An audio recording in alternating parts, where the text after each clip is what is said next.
Siin on minu subwoofer koos kastiga, mida saab igalt poolt poest osta, tavaline stokk-kast. Ja siin on helirõhusensor, sensor number 2. See mõõdab nüüd helirõhku pagasnikus.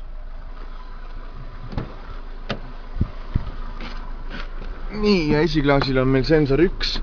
Sensor 1 mõõdab helirõhku esiklaasil ehk esiklaasil mõõtmine on see, mis läheb arvesse, see, mida ma tegelikult vaatan ja seda, mis igal pool maailmas mõõdetakse.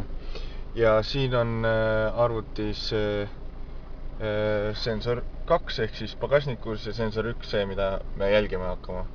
See näitab siis palju helirõhku peaks tulema. Nii, lülitame sisse.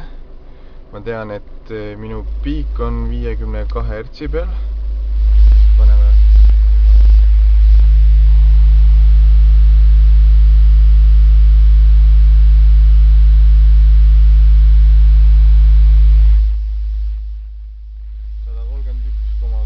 Detsibelli helirõhku esiklaasil.